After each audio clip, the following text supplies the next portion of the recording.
2022년 2월 37년간 다니던 회사에서 정년퇴직을 했다. 62세의 나이에 맞이한 퇴직은 예상했던 일이었지만 막상 회사를 나서는 순간 가슴 한편이 텅 빈 것 같았다. 매일 아침 7시에 일어나 출근 준비를 하고 저녁 늦게 퇴근하던 규칙적인 생활이 갑자기 사라지자 무엇을 해야 할지 막막했다. 처음 몇 주는 그동안 미루어 두었던 집안일을 정리하고 오랜만에 친구들을 만나 술 한잔하며 시간을 보냈다. 하지만 한 달이 지나자 권태로움이 밀려왔다. 아내는 여전히 자영업으로 바쁘게 지내고 이미 독립한 두 아들은 각자의 삶을 살고 있었다. 하루 종일 집에만 있자니 답답했고 TV만 보며 시간을 보내는 내 모습이 초라하게 느껴졌다. 여보, 당신 요즘 너무 무기력해 보여요. 뭔가 취미 생활이라도 하나 찾아보는 게 어때요? 아내의 한마디가 나를 깨웠다. 그렇다. 이제 시간은 충분했다. 그동안 일에 치여 해보지 못했던 것들을 시도해볼 절호의 기회였다. 하지만 문제는 무엇을 시작해야 할지 몰랐다는 것이다. 가장 먼저 떠올린 것은 등산이었다. 회사 다닐 때도 가끔 동료들과 산에 올랐던 기억이 있었고 건강에도 좋을 것 같았다. 집 근처 북한산 둘레길부터 시작하기로 했다. 첫 등산은 생각보다 힘들었다. 10분도 채 걷지 않았는데 숨이 차올랐고 무릎이 뻐근했다. 이게 나이구나 싶어 씁쓸했지만 정상에 올랐을 때의 성취감은 특별했다. 맑은 공기를 마시며 내려다본 서울 전경은 그동안 얼마나 좁은 세상에서 살았는지를 깨닫게 해주었다. 매주 토요일 아침 6시 근처 등산 동호회에 가입해 정기적으로 산에 오르기 시작했다. 처음엔 뒤처지기 일쑤였지만 2달쯤 지나자 체력이 붙으면서 중간 정도는 따라갈 수 있게 되었다. 등산 동호회 사람들은 대부분 나와 비슷한 연령대였고 산행 후 막걸리 한잔하며 나누는 이야기들이 즐거웠다. 하지만 겨울이 다가오면서 문제가 생겼다. 날씨가 추워지자 새벽 산행이 부담스러워졌고 어느 날 빙판에 미끄러져 발목을 삐끗한 후로는 한동안 쉬어야 했다. 등산은 좋은 취미였지만 사계절 내내 즐기기에는 한계가 있었다. 발목이 회복되는 동안 나는 새로운 취미를 물색했다.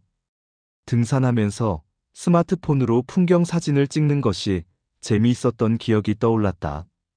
인터넷을 검색하다 우연히 지역문화센터에서 진행하는 시니어 사진교실을 발견했다. 카메라는 있어요? 없으면 스마트폰으로도 충분합니다. 첫 수업에서 선생님이 한 말이었다. 일단 스마트폰으로 시작하기로 했다. 구도 잡는 법, 빛의 방향, 피사체, 선택 등 기본적인 내용을 배우면서 그동안 무심코 찍었던 사진들이 얼마나 엉망이었는지 알게 되었다. 수업이 끝난 후 매일 아침 동네를 산책하며 사진을 찍기 시작했다. 골목길의 오래된 담벼락, 시장 아주머니의 주름진 손, 공원의 나뭇잎, 동네 고양이. 카메라 렌즈를 통해 보니 평범했던 일상이 전혀 다르게 보였다. 3개월 후 선생님의 권유로 입문용 미러리스 카메라를 구입했다. 150만 원이라는 적지 않은 금액이었지만 아내가 취미 하나쯤은 제대로 해야지라며 흔쾌히 동의해 주었다. 새 카메라를 들고 처음 찍은 날 아이처럼 들떠있는 내 모습에 스스로도 놀랐다. 사진은 내게 새로운 눈을 선물했다. 이전에는 그냥 지나쳤을 풍경들이 이제는 모두 피사체로 보였다. 비 오는 날 우산을 쓴 사람들의 모습, 석양에 물든 한강, 시장의 활기찬 풍경. 매일이 촬영의 기회였다. 하지만 점점 더 좋은 사진을 찍고 싶은 욕심이 생기면서 스트레스도 따라왔다. SNS에 올린 사진의 좋아요가 얼마나 달리는지 신경 쓰게 되었고 다른 사람들의 작품과 비교하며 위축되기도 했다. 취미가 어느새 경쟁이 되어버린 것 같았다. 2022년 가을, 우연한 기회로 서예를 접하게 되었다. 동네 도서관에서 어르신 서예교실 모집 공고를 보고 별 기대 없이 신청했다. 어린 시절 학교에서 배운 기억은 있었지만 60년 가까이 붓을 잡아본 적이 없었다. 서예는 마음을 다스리는 수행입니다. 급하게 생각하지 마시고 한 획 한 획에 집중하세요. 담담한 목소리의 60대 후반 선생님은 붓을 잡는 법부터 차근차근 가르쳐 주었다. 먹을 갈고 붓에 먹물을 적시고 종이에 선을 긋는 모든 과정이 낯설었다. 처음 몇 주는 기본 획만 연습했다. 가로획, 세로획, 삐침, 점. 단순해 보이는 획들이 생각보다 어려웠다. 손에 힘을 빼라는데 자꾸 긴장이 되었고 획이 떨려서 제대로 된 선을 긋지 못했다. 좌절감이 밀려왔다. 선생님, 저는 재능이 없는 것 같아요. 아무리 해도 잘 안 됩니다. 서예에는 재능보다 중요한 게 있습니다.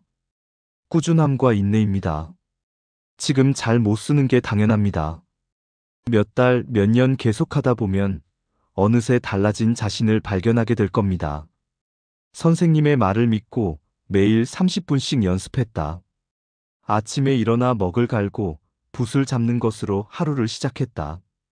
신기하게도 붓글씨를 쓰고 나면 마음이 차분해졌다. 복잡했던 생각들이 정리되고 하루를 평온하게 시작할 수 있었다. 석 달쯤 지나자 변화가 느껴졌다. 획이 안정되기 시작했고 글자의 균형도 조금씩 잡혔다. 기본 한자들을 쓸 수 있게 되었을 때의 기쁨은 말로 표현할 수 없었다. 2023년 봄, 아내가 허리 수술을 받게 되었다. 한 달간 병원에 입원하면서 집안일을 내가 도맡아야 했다. 평생 아내가 해주는 밥을 먹기만 했던 나는 라면 끓이기조차 제대로 못했다. 처음엔 배달 음식으로 때웠지만 매일 먹으니 물렸다.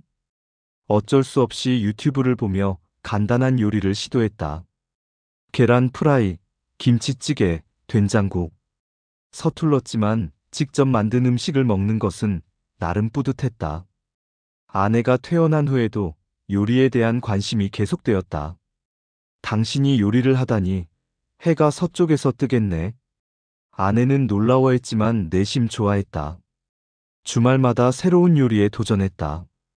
불고기, 갈비찜, 잡채. 처음엔 실패도 많았지만 점점 실력이 늘었다. 특히 재미있었던 것은 손자들과 함께 쿠키를 만든 날이었다. 명절에 온 5살, 8살 손자들과 초콜릿 칩 쿠키를 구웠다. 밀가루 범벅이 되고 주방이 엉망이 되었지만 아이들의 웃음소리가 집안을 가득 채웠다. 할아버지 쿠키 맛있어요. 다음에 또 만들어주세요. 손자의 그 한마디가 얼마나 큰 기쁨을 주는지 그때 처음 알았다. 요리는 단순히 음식을 만드는 것이 아니라 사랑하는 사람들과 행복을 나누는 방법이었다. 이후 지역문화센터의 남성요리교실에 등록했다. 나와 비슷한 6, 70대 남성들 10여 명이 모여 매주 목요일 오전 새로운 요리를 배웠다. 처음엔 써먹했지만 함께 요리하고 맛보며 금세 친해졌다. 2023년 여름, 사진 동호회 친구의 소개로 목공예 공방을 방문했다. 공방 주인은 60대 중반의 전직 건축가로 퇴직 후 목공을 시작해 이제는 작은 공방을 운영하고 있었다. 나무는 정직합니다. 정성을 들인 만큼 결과가 나오죠. 공방 주인의 말처럼 목공예는 인내와 정성이 필요한 작업이었다. 나무를 다듬고 사포로 매끄럽게 만들고 조립하는 모든 과정에 시간이 걸렸다. 하지만 그 과정이 즐거웠다. 첫 작품은 간단한 나무 트레이였다. 톱질도 서툴고 사포질도 울퉁불퉁했지만 완성했을 때의 성취감은 대단했다. 집에 가져와 아내에게 자랑스럽게 보여줬다. 어머, 당신이 이걸 만들었어요? 생각보다 괜찮은데요? 아내의 칭찬에 더욱 신이 났다. 매주 화요일과 금요일 오전 공방에 가서 작업하는 것이 일주일의 즐거움이 되었다. 두 번째는 작은 책꽂이를 세 번째는 도마를 만들었다. 특히 기억에 남는 것은 첫 손자가 태어났을 때 만든 아기 침대였다. 3개월에 걸쳐 정성스럽게 만든 작품이었다. 설계부터 나무 선택, 조립, 마감까지 모든 과정에 정성을 쏟았다. 완성된 침대에서 손자가 잠든 모습을 봤을 때 가슴이 벅차올랐다. 아버지, 정말 감사합니다. 손자가 이 침대에서 자라는 모습을 볼 생각하니 벌써 기대되네요. 아들의 고마워하는 모습을 보며 내가 만든 것이 누군가에게 의미 있는 선물이 될 수 있다는 것을 깨달았다. 2024년 봄, 건강검진 결과 당뇨 전 단계 판정을 받았다. 의사는 규칙적인 운동과 식이 조절을 권했다. 등산은 무릎에 부담이 있어서 다른 운동을 찾던 중 자전거를 추천받았다. 20년 된 낡은 자전거를 꺼내 수리점에 가져갔다가 점주의 권유로 새 자전거를 구입했다. 최신 하이브리드 자전거는 가볍고 부드러웠다. 처음엔 짧은 거리부터 시작했다. 집에서 한강까지 왕복 10km, 일주일에 3번 타기로 목표를 세웠다. 자전거를 타며 한강을 달리는 것은 새로운 경험이었다. 등산과는 다른 자유로움이 있었다. 바람을 가르며 달리는 기분, 강물을 바라보며 페달을 밟는 여유. 자전거는 명상과도 같았다. 점차 거리를 늘려갔다. 20km, 30km, 그리고 마침내 50km까지.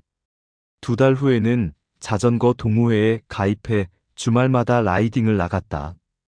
팔당댐, 양평, 가평, 서울 근교 곳곳을 자전거로 누볐다.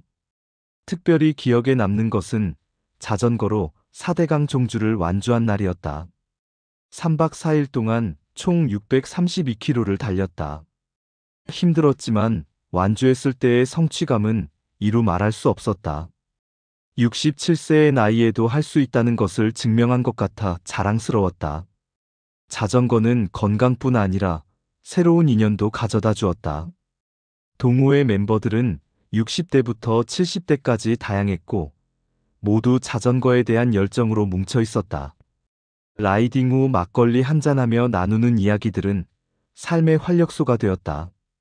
손자들과 영상통화를 하고 싶었지만 스마트폰 조작이 서툴러 항상 아내나 아들의 도움을 받아야 했다.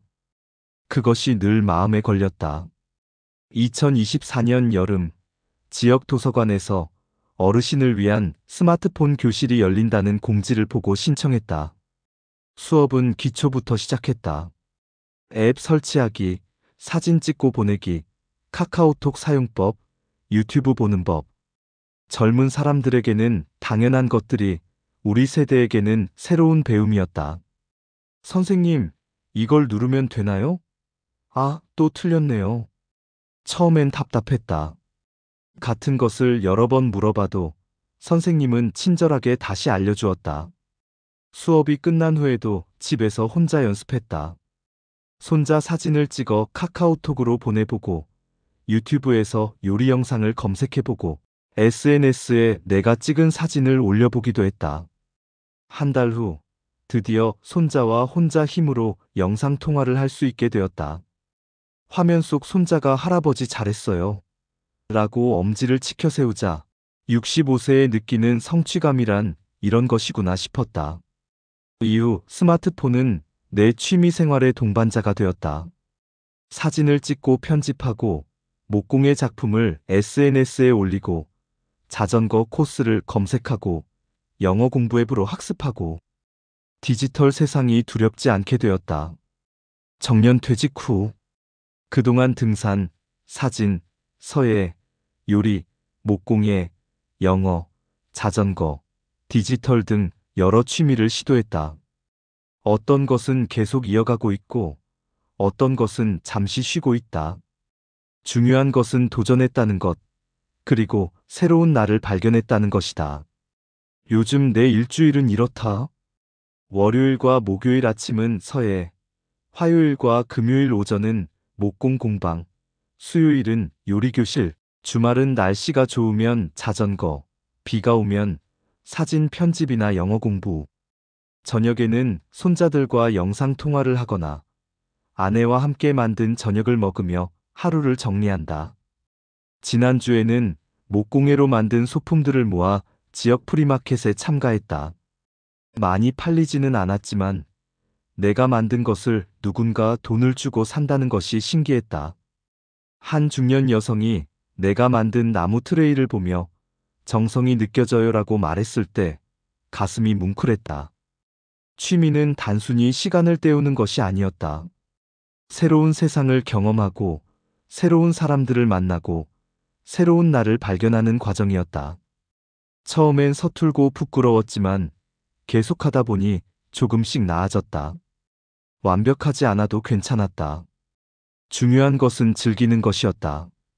얼마 전 한 후배가 정년퇴직을 앞두고 불안해하며 조언을 구했다. 나는 이렇게 말해줬다. 나이는 숫자일 뿐이야. 60대, 70대도 충분히 새로운 것을 배우고 즐길 수 있어. 중요한 것은 용기를 내는 거야. 처음엔 서툴러도 괜찮아. 계속하다 보면 어느새 달라진 자신을 발견하게 될 거야. 그리고 무엇보다 재미있어야 해. 의무가 아니라 즐거움이어야 오래 갈 수 있거든. 지금 이 글을 쓰고 있는 순간도 행복하다. 스마트폰 교실에서 배운 문서 편집 기능으로 내 이야기를 정리하고 있다. 이 글을 나중에 손자들이 읽으면 좋겠다.